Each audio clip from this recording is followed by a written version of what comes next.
Excelente. La semana pasada estuvimos hablando de los niños. Esta semana vamos a estar viendo los jóvenes, la crianza de los jóvenes. Dentro de un estudio en la educación de la tierra bíblica desde antes y después de los tiempos bíblicos, hay una expedición arqueológica guiada por el señor Charles Leonardo Woodley, llevada a cabo en Ur de los Caldeos, que duró desde 1922 hasta 1934. Ha probado la existencia de las escuelas en esta ciudad en la que Abraham pasó su juventud. Se descubrieron ladrillos, arcillas que indican de las materias que se enseñaban en esa escuela. Los alumnos recibían su selección en ladrillo y lecciones de vocabulario al dictado. En aritmética tenían la tabla de multiplicar y dividir. Y alumnos más avanzados sabían raíz cuadrada y raíz cúbica, con lecciones de geometría práctica. Las lecciones de gramática incluían ejemplos de conjugación de verbos. Estas revelaciones, junto a otros descubrimientos en Ur, nos dan una idea de qué tan avanzado, tanta educación podía tener Abraham en ese entonces. Y qué tan avanzada estaba la civilización de Ur de los Caldeos. De cierto es que Abraham y Sara estaban familiarizados con las leyes de Hammurabi, habiéndoles sido enseñada este código de los babilónicos en su juventud. La explicación a la acción de Sara a su criada, Agar, y como esposa secundaria de Génesis 16, fue porque la ley de Hammurabi consentía que si se hiciese una acción parecida se repetía en relación con la familia de Jacob en Génesis 30. O sea, como Sara no podía tener hijo, que le dio a su sirvienta como segunda esposa a Abraham, esto está contemplado en el código Hammurabi, donde se decía que así como como la sirvienta podía tener un hijo, se veía también como hijo de de la ama. Pero después que la ley de Moisés entró en vigor, desapareció esta costumbre en Israel. O sea, antes de entrar, eso lo vemos con Jacob, que las mujeres le enseñaban, le daban sus esclavas a sus maridos, pero lo contemplaban como hijo suyo, lo que le permitía así tener y criar, tener descendencia. Y ese es el punto, ese es uno de las pocas cosas que se escribió. Y las leyes de Hammurabi eran 282. Estaban escritas en piedra y fueron escritas en Babilonia entre el 1795 y el 1750 antes de Cristo. Esa es una idea del código de Hammurabi. Ahora podemos entender por qué esta gente se casaba con una o más esposas o por qué tenía más de una o dos mujeres. Es también porque esto también sé que la gente que se quedaron con esto fueron con la gente del Islam. Es cierto que Abraham y Sara estaban familiarizados con ese código. Ahora, vamos a ver las escuelas de Egipto cuando Moisés era joven. Cuando Moisés era joven, según nos enseña en Génesis, él fue instruido en casa de Egipto, en casa de Faraón, e instruido también por su madre, que era quien lo amamantaba. O sea que él estuvo aproximadamente por un tiempo corto con la mamá y luego se quedaba familiarizándola por el cuidado, como conociendo parte de la cultura. So, el relato nos enseña que Moisés fue instruido en sabiduría. ¿Dónde encontramos eso? Hechos 7:22. Dicen, fue enseñado Moisés en sabiduría de los egipcios. no ha venido a la tierra del Nilo una rica información para hacernos saber lo valioso que era la educación de este legislador en Egipto. La tradición nos dice que Moisés concurrió a la escuela del Templo del Sol en Heliópolis. Fue allí sin duda donde aprendió a leer y a escribir. Hay indicaciones, hay indicaciones que recibía lecciones de aritméticas usando la anotación de las escalas decimal.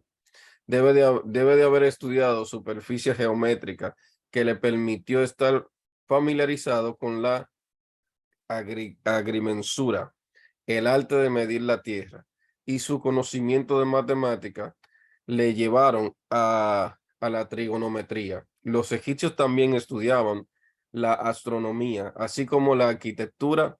También tenían algunos conocimientos de la ciencia médica dental y conocían la anatomía y la química, teniendo también conocimiento de los metales porque tenían minas de oro y de cobre y estaban familiarizados con el uso del hierro y la manufactura de bronce. La música también la consideraban como una materia importante en las escuelas egipcias. Moisés debe de haber tenido una cultura amplia y de acuerdo con las normas de Egipto antiguo, que era de alto calibre. Bueno, si Moisés existió en la historia, debió de haber tenido una información tremenda. Número uno, ¿por qué? Porque en aquel entonces el Nilo,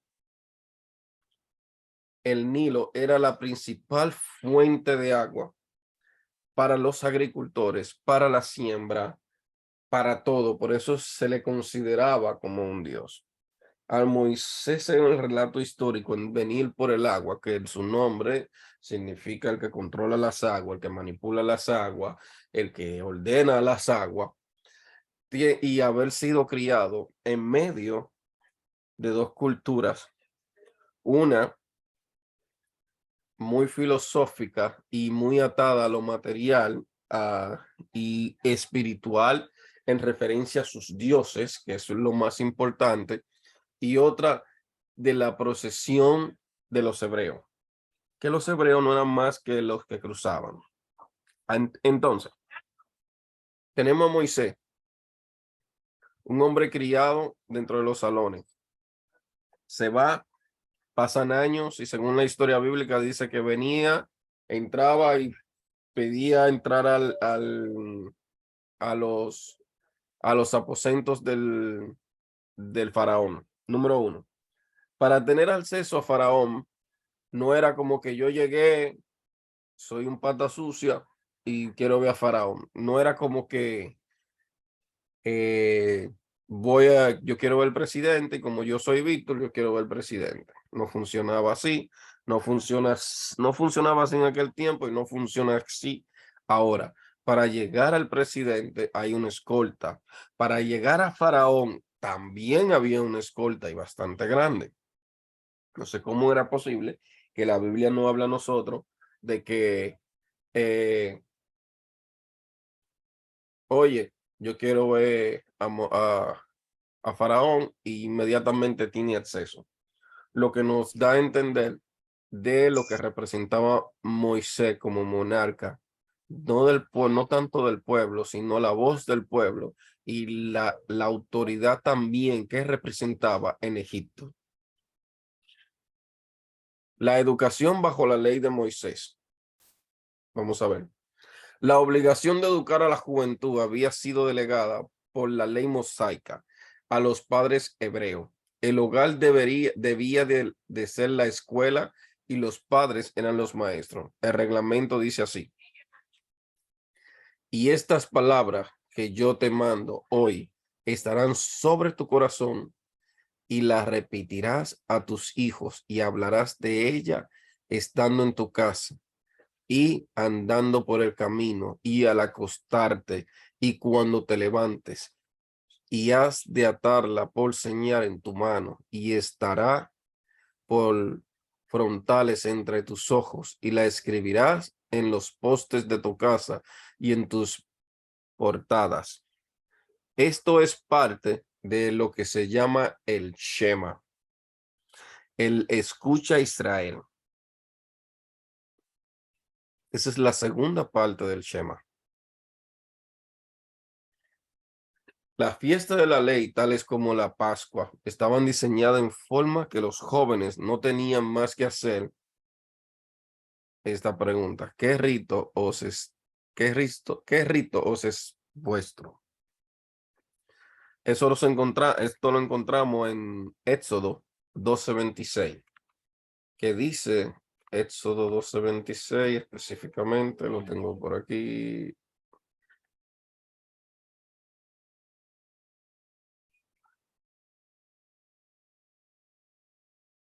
Y cuando os dijeren vuestros hijos, ¿qué es este rito de vosotros? O sea, cuando habla de la Pascua, nos está enseñando que los jóvenes, la pregunta cuando ellos celebraban toda su Pascua, cuando se movían, cómo lo hacían, era para que los jóvenes cuestionaran el rito, y ahí los padres podían enseñarle la historia, ahí el padre podía enseñarle los conceptos, el por qué se hacía, de dónde venía, qué pasó, qué introdujo esta fiesta, qué se representa, cuál era la parte espiritual de esto, cosa que hoy en día se ha perdido. Bueno, se ha perdido para una parte del pueblo o para mucha gente que quiere seguir la parte religiosa, que ha aplicado esta fiesta simplemente para un beneficio propio o para infundir un temor. El tabernáculo, el tabernáculo y más tarde el templo debían de ser lecciones objetivas de la verdad divina. Cada séptimo año, en la fiesta de los tabernáculos, el sacerdote, o sea, en la fiesta de los tabernáculos es la fiesta de las cabañas, la fiesta de Sukkot. Los sacerdotes leían al pueblo. De esa manera, también los sacerdotes y levitas eran maestros en la tierra. Luego se levantó un orden de profetas, prin- principiado por Moisés y continuado a través de la larga e ilustre línea, quienes fueron sin duda valiosos maestros de la juventud de la tierra. Fueron desarrolladas por ellos escuelas especiales para el entrenamiento de los jóvenes profetas, como luego lo veremos. Anteriormente era más fácil controlar al pueblo y la masa. ¿Por qué? Porque así, vuelvo y repito, la Biblia, la ley de Moisés, solamente se leía cada 7 años, nada más.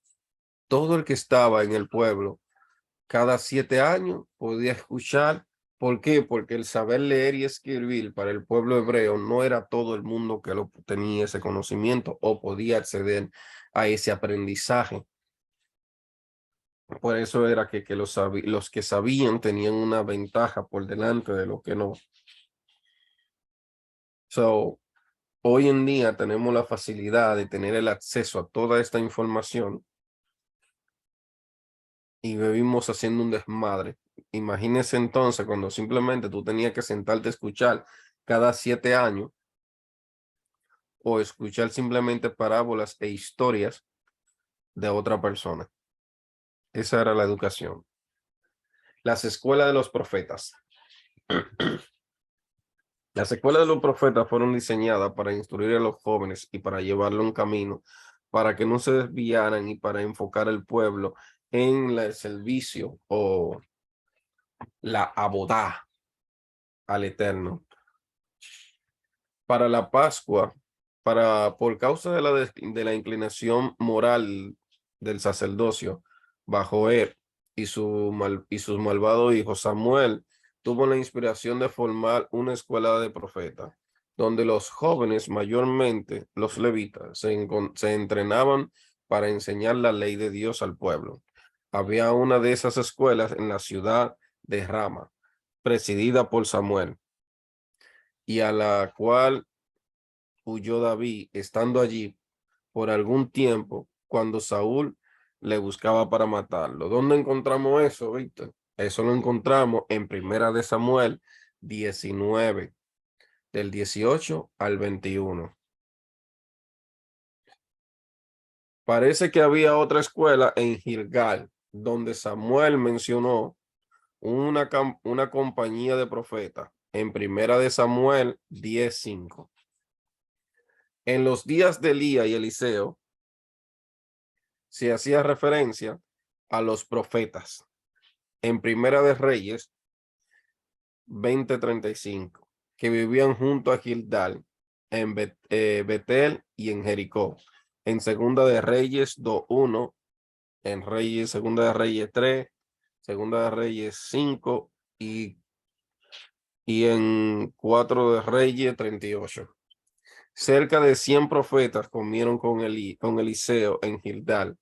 En Segunda de Reyes, lo vemos, 4, del 38 al 44. Puede haber existido tantos como esos en Jericó, porque se hace mención de 50 varones de los hijos de los profetas en Segunda de Reyes 2:7, que fueron a buscar el cuerpo de Elías. Sin duda, esta escuela era para la enseñanza y el estudio de la ley y la historia de Israel, cultivando también la música, poesía sagrada, la escritura de la historia sagrada, a ser una parte importante del trabajo de los profetas. A estos jóvenes se les estudiaba mental y espiritualmente para ver qué tuvieran en capacidad para ejercer una mayor influencia para el bien del pueblo en los tiempos. Aquí en estas escuelas es donde se desarrollaban el talento para estos hombres. Por eso cuando Elías y Eliseo andaban juntos, que le decían, tú sabes que te van a llevar tu maestro, tú sabes que te van a llevar tu maestro.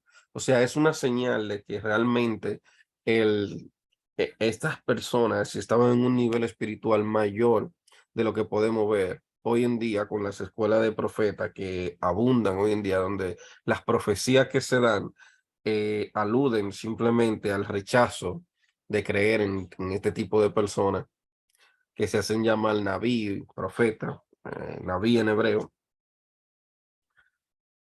y no aciertan de 100 a 101, no aciertan, de tan divorciados que están de la realidad. ¿Por qué?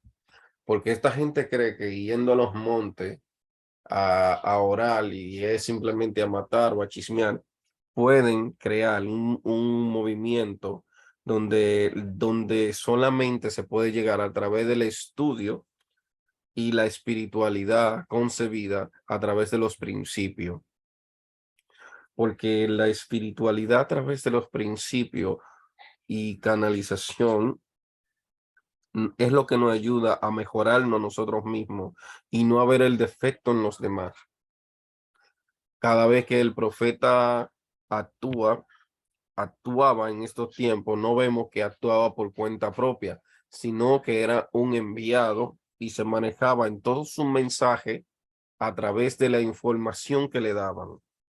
Pero hoy en día vemos que los profetas hablan en cuya, como dicen, en cuya presencia estoy, pero realmente su inacierto de profecía no hace entender que simplemente usan el nombre de Dios y lo que quieren es un poquito de fama para que engrandecer su orgullo, donde solamente se puede llegar con un pensamiento de los tiempos del primer siglo, practicando los diferentes tipos de espiritualidad, que si bien se escudriña un poco más, se entienden que se enseñaban todas las técnicas, meditaciones y, y oraciones que funcionaban como puente espiritual para conectar con la espiritualidad, porque la espiritualidad no tiene rostro ni dogma. La escuela de las sinagogas cuando Jesús era un niño. Cuando Jesús hubo crecido hasta convertirse en joven, sin duda que concurría a la escuela de la sinagoga. En el valle, en la villa de Nazaret, el niño judío era un enviado a esta escuela cuando estaba entre los quinto y el sexto año de su vida. Los alumnos, cada uno estaba de pie justamente con el maestro o se sentaban en el piso en un semicírculo, dando frente al maestro. Cuando los niños tenían 10 de edad, la Biblia era su único texto. De los 10 a los 15, la ley tradicional era la materia más importante. Un estudio de teología, como se enseñaba en el Talmud, era aplicado a aquellos mayores de 15 años de edad. El estudio de la Biblia principiaba el libro de Levítico y se continuaba con otros pasajes del Pentateuco. Luego seguían con los profetas y finalmente los demás escrituras, debido a la notable familiaridad de Jesús con la Santa Escritura. Podemos estar justamente cierto de que su hogar de Nazaret tenía una copia completa del libro sagrado. Sin duda, él amaba meditar sobre sus páginas en su casa, después de haber recibido sus enseñanzas en las escuelas. Entonces, el hecho de que Jesús combatía o ditificaba los reglamentos del Talmud o la ley oral, porque según sostienen los judíos o los rabinos, que en el monte Sinaí se dieron dos Torah, la ley oral y la ley escrita. Entonces, ¿qué pasa? No es que él tuvo en contra todo de todos, de las dos corrientes que se movían en ese entonces, era la corriente de Hillel y la corriente de Shammai, que fueron los dos grandes gurús de ese entonces que todavía hoy se sigue sus grandes líneas de pensamiento. Él lo que hacía era quitar los puntos o contradecir los puntos en lo que la línea de pensamiento de Shammai no estaba, él no estaba de acuerdo o entendía que la interpretación que se le estaba dando no era justa o no acorde con lo que se quería expresar, y lo mismo lo hacía con el otro bando. Pero él nunca dijo ni nunca que los dos estuvieran mal o que no se pudiera hacer. Él siempre decía, no puedes dejar de hacer esto sin cumplir aquello, y contradecía lo que estaba mal interpretado. Las escuelas rabínicas en los tiempos de Pablo. Dicho sea de paso, cada vez que los rabinos, siempre vimos en las películas o en actuaciones donde decía que no, que y ellos le peleaban y iban y llegaban donde Jesús y y como que querían atacarlo. Los rabinos nunca actuaban directamente con esos tipos de mensajeros, sino que eran los alumnos. Así que dentro de esa discusión que tuvo Jesús con muchos de los supuestos rabinos, en ese grupo, en uno de esos grupos, debería de estar Pablo. En tiempos de Pablo habían dos escuelas rivales de teología, la escuela de Hillel, a la que Pablo asistía en Jerusalén, y la escuela de Shammai. La primera escuela era más liberal, como nosotros pudiéramos pensar en la actualidad, y ponía un énfasis tremendo sobre las tradiciones orales de los judíos. Como un joven de 13 años de edad, Saulo de Tarso fue a Jerusalén para principiar su entrenamiento bajo el gran maestro Gamaliel. Pablo se graduó en la escuela y vino a ser el típico rabino fariseo. De su entrenamiento, él mismo decía, yo de cierto soy judío, nacido en Tarso, de Sicilia, más criado en esta ciudad a los pies de Gamaliel, enseñado conforme a la verdad de la ley de la patria, celoso de Dios, como todos vosotros sois hoy. ¿Dónde vemos esto? En Hechos 22:3. Para la gente paulina, este es un texto que a ellos le calcomen. ¿Por qué? Porque ellos mismos dicen o abogan, tú lo que eres un fariseo, cuando vemos que el mismo Pablo dice que él lo es, que él lo es.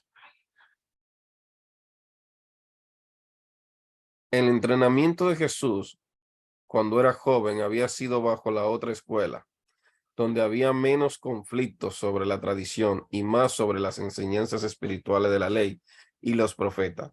En los días antes de su conversión, como Saulo, había resentido lo que Jesús dijo de los fariseos, porque también vosotros traspasáis el mandamiento de Dios por vuestra tradición, así habéis invalidado el mandamiento de Dios por vuestra tradición. Mateo 15, 3 al 6. So, muchos de los conflictos que surgían en Israel era principalmente por las diferencias que estas dos escuelas tenían, donde se expresa, donde se combatía o se discutía de temas que eran difíciles de llegar a una conclusión por el tamaño de complejidad que tenía. Las escuelas romanas en el primer siglo. Hoy se sabe que hubo 20 escuelas gramáticas en Roma cuando el apóstol Pablo hizo su primera visita a la ciudad. A señorita, lo mismo que era a jóvenes, se le permitía ir a la escuela, pero hay evidencia que más jóvenes que señoritas aprovechaban este privilegio. La profecía de Pablo, ahí, en Gálatas 3:24, de esta escuela romana, fue primeramente mal entendida por muchos, hasta que los escritos papiros arrojaron la luz sobre su significado. El individuo llamado en nuestra traducción a yo realmente no era el jefe o maestro, más bien un esclavo fiel cuya obligación era llevar a los hijos de su jefe, a la escuela y cuidar de que no les sucediera algo malo. Pablo comparaba a Cristo con el maestro real y la ley semejante al esclavo cuya obligación era llevar al alumno al maestro. O sea, Gálatas 4:24 que nos dice, de manera que la ley ha sido nuestro ayo para llevarnos a Cristo, a fin de que fuésemos justificados por la fe. El ayo por mucho tiempo se catalogó como que si fuera una persona, y el ayo no es una persona, sino un título que se le da a una persona, a un esclavo, a un sirviente. Y por eso es que quería leérselo aquí. Los descubrimientos arqueólogos en Éfeso indican que la escuela de Tirano, en la que Pablo discutía cada día en Hechos 19:9, probablemente era la escuela elemental, donde el maestro en algunas horas por la mañana y algunas veces por la tarde asistía. Así el, así el cuarto podía estar a disposición de Pablo cuando lo necesitase, de tal manera que los cuartos de las escuelas estaban situados adyacentes a las calles, presentándose admirablemente su propósito. O sea, los cuartos de estas escuelas no son como nosotros, como lo que tenemos hoy en día, que son cerrados, sino que eran abiertos y daban a la calle.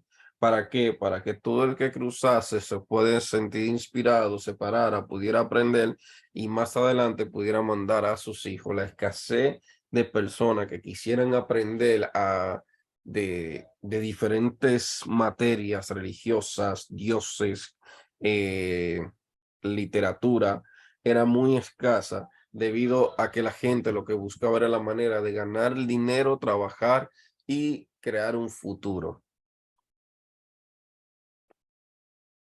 Estos son pocas cosas, estos son de lo que nosotros debemos tener en cuenta a la hora de entender por qué Jesús discutía con los fariseos, por qué Moisés hablaba como hablaba, porque muchas veces se ha vendido de que esta gente no tenían educación, cuando esta gente eran de las personas mejor preparadas que existían.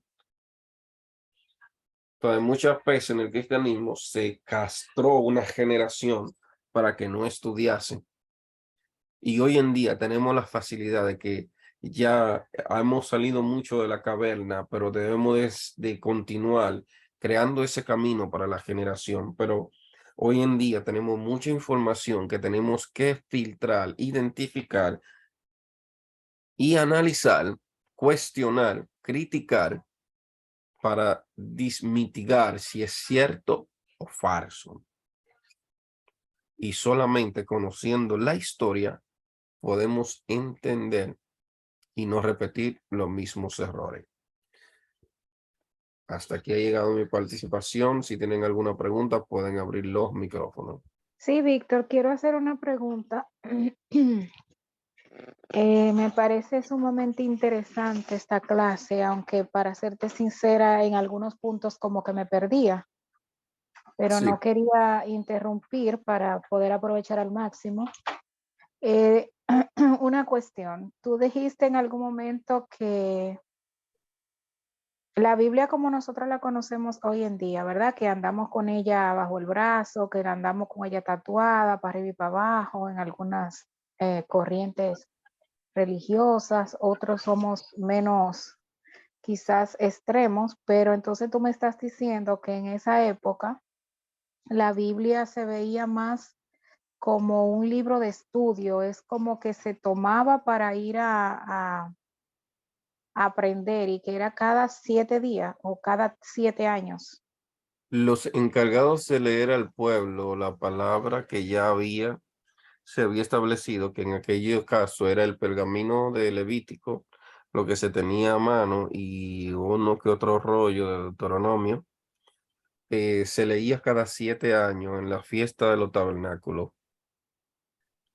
Y otra cosa, Víctor, quizás, corrígeme si yo estoy mal, y para que otros también de los que están aquí tengan ese punto claro. Tengo entendido que el libro de Levítico es una ley dentro de la ley.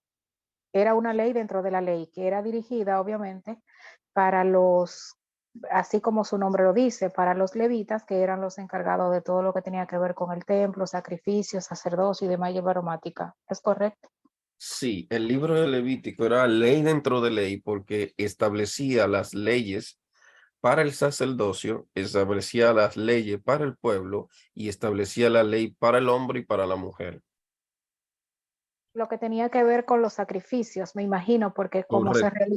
se Cuando se realizaban habla sacrificios a través de del templo, pecado, sí. ajá, Cuando se habla del templo, cuando se habla de los levitas, de los sacerdotes, todo lo que tiene que ver con el orden de vestimenta, sacerdotal, sacrificio, qué debe de hacer, qué no debe de hacer, cuándo se considera, qué no se considera.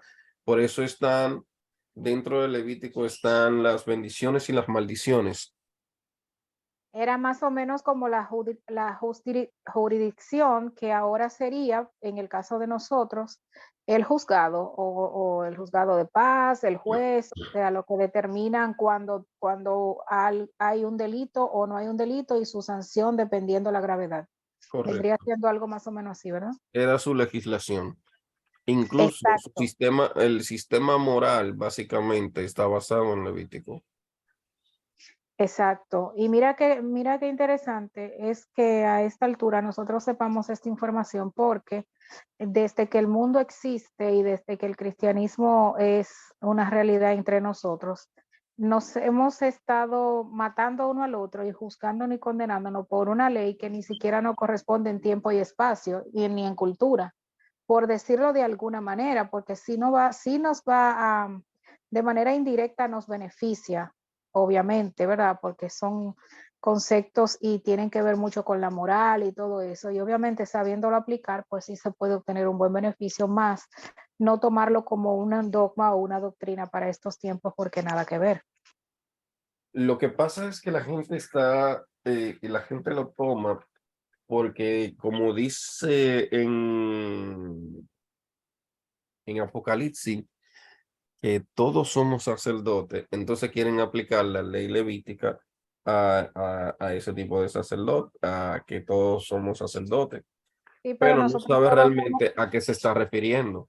nosotros todos somos dominicanos y no por eso somos todos los presidentes del país, ni somos los legisladores de las instituciones que están para legislar. Es una tontería verlo desde ahí. Exacto, entonces, pero tú sabes que existe la manipulación de información y un texto sacado de contexto es un pretexto para manipular, para ejercer control. Ya, pero es bien interesante que ya nosotros por lo menos manejemos lo que estamos de alguna manera tratando de entender el texto bíblico, saber que en el libro de Levítico específicamente y Deuteronomio, eh, hay muchas cosas que si uno no maneja esos conceptos, eso te tranca el juego, o sea, porque, por ejemplo, en Deuteronomio están las maldiciones y las bendiciones, creo que es cuando se le da la ley al pueblo, o sea, cuando se le dice todo lo que tú vas a obtener si tú decides tomar el camino, de hecho se te pone como una opción, hay dos opciones, hay un camino bueno y hay un camino malo. Si tú decides tomar este, de hecho te recomiendan tomar el bueno. Pero La primera no, pero la decisión final la toma pero tú. la tienes tú. De hecho, te Mm. dicen sigue este, y si sigues este, serían tus, digámoslo así, tus resultados. Pero si tú decides tomar este, entonces este será tu resultado. Entonces, a mí cuando yo leí el Antiguo Testamento, que me dediqué a leerlo completo, porque yo quería entender, y para poder entender lo de la tribu y todo ese asunto, pues obviamente no podía ser un texto aquí, un texto allá, tenía que tener una secuencia. Correcto. Me llamó mucho la atención esa parte de Deuteronomio. Para mí los libros más importantes del Antiguo Testamento, los que más como que impactaron mi vida fue ese, Deuteronomio, Levítico y Número. Y Ese, fíjate que el estudio de la Torá, del estudio de los escritos, a los estudiantes se le daba primero con Levítico para que conozcan lo que se debe y lo que no debe, el aspecto moral y de religioso, y qué leyes aplicar y no aplicar, era lo primero, y luego se le enseñaba otras cosas. O sea, que y es tanto interesante, Víctor, porque así la gente tenía cómo defenderse, porque si tú no conoces tus derechos, ¿cómo tú te defiendes? exactamente. Y lo que menos conocemos hoy en día son las leyes de qué se mueve y qué no. Y lo que sí me gusta resaltar es que se separaba la preparación de los niños por edades para enseñarle las instrucciones y para enseñarle a aprender a defenderse. Porque un niño de 10 a 15 años solo se le enseñaba la ley. O sea que desde niño te estaban preparando con la ley en la mano. Exacto, para que Y tú de, tuvieras una conducta moral adecuada y ya no era algo de una imposición, sino era algo que iba, digamos, dirigido a todo el mundo y no había entonces esa división que existe ahora, que hay una ley para ti, pero para mí hay otra. Qué diferente fuera si todos estuviéramos regidos por las leyes como la dejaron establecidas los antiguos realmente, porque eran más equitativas. eran más equitativas y nos formaban el carácter. No era porque ya Rosanna no iba a robar, no porque Rosanna le hacía falta el dinero o porque me voy a beneficiar, que voy a hacer a esto, que voy a hacer lo otro. No, Rosanna no va a robar porque sabe que dentro de lo que se le enseñó a ella por 5 años, eso está mal. Y está quitándole una comida a alguien y está haciendo algo y no está aportando nada a este mundo, sino que está aportando caos. Entonces, Y ya no lo hacía, aunque tuviera la oportunidad, no lo va a hacer. ¿Entiendes? tú sabes, Víctor, que y para no tomar más tiempo y que alguien más si quiere aportar, aporte. Tú sabes que era en ese punto donde tú estás ahora mismo, era lo que yo trataba de decir en la clase anterior, que se me volvió a malinterpretar, pero yo estoy tan acostumbrada que ya bueno. Y es que yo digo, después de estudiar todo lo que uno ha estudiado y todos los días uno vive aprendiendo, y cuando tú estás haciendo este salto de la religiosidad a la espiritualidad, es lo que yo decía en la última clase. Yo decía, nosotros debemos de hacernos esta pregunta. ¿Necesito yo una religión que me dirija para hacer lo correcto basado en un temor o debería yo como persona individual saber hacer lo correcto independientemente de la recompensa o del castigo? Entonces, Pero eso está en la educación que se le da. eso era lo que yo trataba de explicar, de que la religión lo que hizo fue infundirnos un miedo para obtener de nosotros un resultado. Y por eso el resultado ha sido tan pésimo, porque llega un momento que cuando tú pierdes el miedo, pero no tienes la educación, entonces tú vuelves atrás. Es como cuando te decían en la iglesia, ah, fulano se descarrió, y después que se descarrió se puso peor. Claro, porque mientras tuvo sujeto al miedo, cuando descubrió que todo lo que tú le vendiste no era cierto, pero no le enseñaste a actuar desde la conciencia para que aunque cambie su percepción de la realidad, tenga en sí una creencia, un concepto más allá de una creencia, de decir, yo voy a hacer lo correcto porque esto es lo que a mí me toca como una persona en la sociedad, como mi rol de madre, mi Te rol de voy amiga. a, te voy a poner un paréntesis ahí dentro de lo mismo que se dio hoy de las escuelas. Hay una parte donde dice que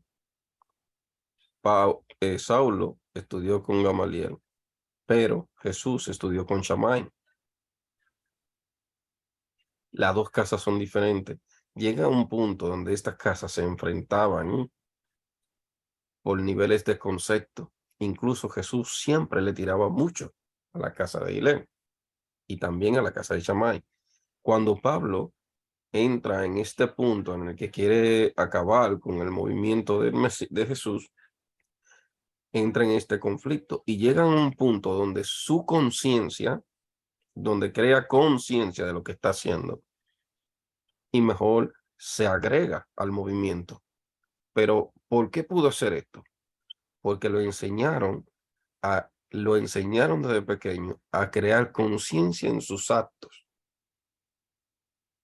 Porque Por si eso era no, que se él hubiera mismo llenado de estudió. ego, como hoy en día pasa con los ministros, y se vivían matando uno con otro. Por eso está la educación, la formación desde niño. Por eso es que él en algunas de sus escritos, en algunas de sus cartas, siempre enfatiza y dice que renueves el entendimiento, que no te conformes al del siglo. Ahí, Él estaba hablando en un presente, pero obviamente eso aplica para nosotros porque todavía estamos aquí en esta realidad. por eso es que la Entonces, palabra es buena para instruir, exacto. Y para otra cosa, redarguir. Víctor, ¿tú alguna vez te has puesto a pensar qué sería de nosotros como humanidad si nosotros no nos hubiesen metido el miedo de Satanás y el infierno? O sea, si a nosotros nos quitan hay gente que sin el infierno son incapaces de servir a Dios y hacer lo correcto. Correcto. O sea, al final del día yo voy a tener que darle la razón a Jan cuando Jan decía el día pasado que al final, todos de alguna manera necesitamos la religión. Porque es que hay gente que sin la religión no actúa de manera correcta. O sea, si no es basado en el miedo que le infunde la religión a través de un castigo por la eternidad, basado en ignorancia, la gente no hace lo correcto. Entonces, eso era, Porque no tenían o no tuvieron un sistema educativo, un sistema que lo formara desde niño, como en el caso. Y este es el punto de conocer la historia y cómo esta gente estudiaba e instruía a sus niños, a sus jóvenes, a sus niños, y cómo de ahí en adelante ellos partían con un concepto moral. Por eso yo me cuestionaba mucho cuando yo decía, ven acá, ¿cómo es que a estos tigres le pasa lo que pasó con el Holocausto? Lo persiguen por todos lados, lo quieren matar, lo sacaron de Rusia, lo sacaron de Alemania, lo sacaron de España, y ellos siguen creyendo en Dios. ¿Qué tiene el judío? Yo me preguntaba. Su educación. ¿Por qué?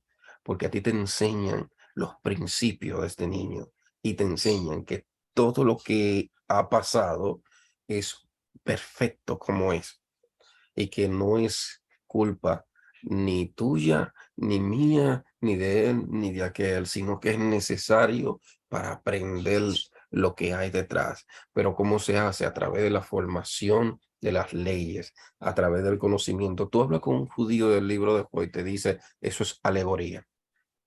O sea, ellos entienden que el libro es alegoría, pero no te sacrifican, pero aprenden de las enseñanzas que puede dar esa alegoría en ese libro. Claro, y no solo eso, Víctor, una cosa más es que cuando tú analizas a profundidad cómo ellos viven a partir de su educación, tú te das cuenta entonces de este punto. Si las personas muy religiosas descubrieran la paz en la que se encuentra cuando tú vas descubriendo y quitando capas y te vas dando cuenta de que todo es perfecto como es, hay un descanso en el alma, que yo no sé cómo explicar eso.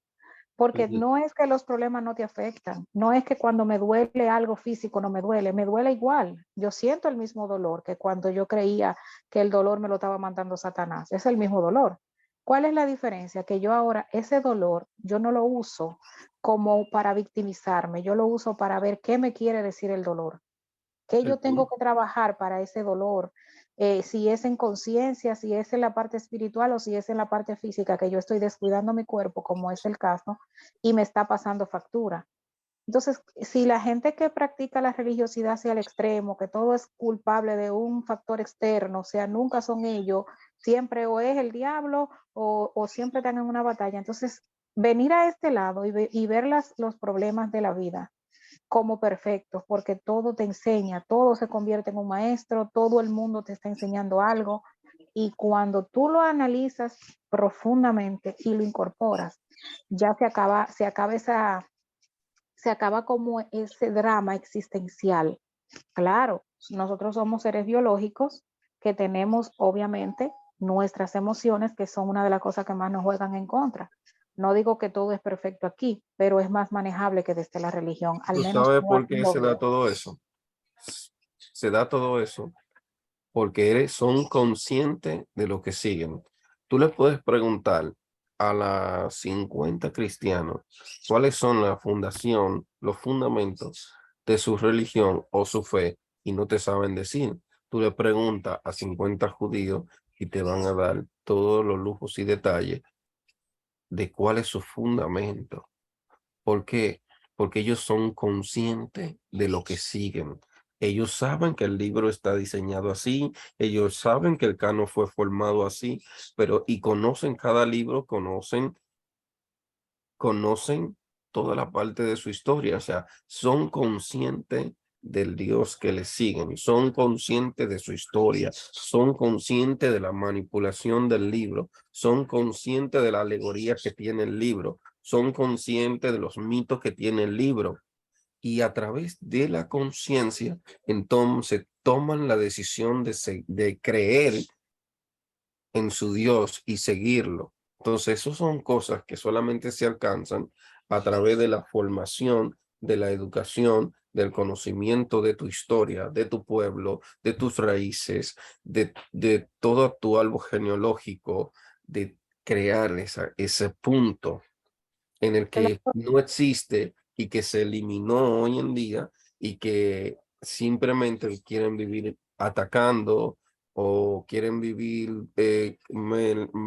vociferando mensajes que otra persona nos da sin saber si eso es cierto ¿o no? Y lo peor no es eso, Víctor. En el caso de nosotros, lo peor ni siquiera es eso. ¿Tú sabes qué es lo peor? Que nosotros hemos tenido que pasarnos la vida entera defendiendo al Dios en el que creemos. Porque si nosotros con la educación ninguna que tenemos de la Biblia, de su contexto, eh, a diferencia de ellos que sí conocen sus alegorías, sí saben cuándo se dijo algo y cuándo no se quiso decir eso y cuándo o sea, nosotros al no manejar ninguna desinformación, cogimos la Biblia pieletrista y adivina, cuando llegamos a ciertos versículos de la Biblia que ponen a Dios, ¿verdad? Al Dios en el que nosotros supuestamente creemos y al que servimos, lo ponen como el malo del cuento. ¿Tú sabes a lo único que podemos recurrir? A la fe. Es así porque Dios lo dijo y porque a Dios no se cuestiona. Y eso hasta cierto punto sirvió, hasta cierto punto y hasta cierta etapa de la evolución humana. Pero tú no le puedes salir con ese disparate a una gente que estudia en este, o sea, porque es así, o sea, que Dios manda matar todo un pueblo, que manda que quemen casas, mujeres embarazadas, niños, un genocida, y tú me estás diciendo, o sea, entonces yo tengo que convertirme en abogada de Dios para yo Ujú. defenderlo. Entonces, Dios necesita que yo lo defienda, porque yo, si se lo voy a presentar a una gente con 2 dedos de cerebro, que era lo que te iba a decir con relación a los ateos, que tú hablabas ahorita en Instagram, ¿tú sabes cuál es la diferencia de los ateos al 95% del creyente per se? Que el ateo sí se educa, y por eso es difícil que un cristiano desde su fe le crea que le va a ganar un debate a un ateo. Jamás. Ese es un pleito que no debe echarlo nunca, porque la mayoría de los ateos están demasiado preparados. Y tú no le puedes venir a salir con un disparate como de que cuando te argumentan cosas como la que te estoy diciendo, explícale a un ateo la matanza en el Antiguo Testamento. Explícaselo. Explícale cómo Dios, que es el dueño del universo, le dice a un pueblo, como que tú me digas ahora mismo, no, Rosana, lo que pasa es que mañana se va a levantar un sacerdote haitiano que Dios esta noche se le va a revelar y hay que creerlo porque él dijo que fue Dios. Y mañana él se va a despertar y va a decir, oh, Dios me habló y me dijo que la República Dominicana es la tierra de nosotros, de los haitianos. Y vinimos a invadir la tierra y vamos a matar tú al vivo y no vamos a poder a esa tierra. Qué bonito. Suena muy lindo cuando lo contamos desde Israel, pero llevemos eso a nuestra realidad. Ya lo Tú me estás sabes. entendiendo el punto. Entonces, básicamente, estas clases para mí son un tesoro en lo personal porque me arroja muchísima luz con lo que ya yo tenía como una base de estudio y me ayuda a entender el texto más a profundidad y saber qué realmente se quiso decir y qué no se quiso decir. ¿Entiendes? O sea que, Baruch Hashem por eso.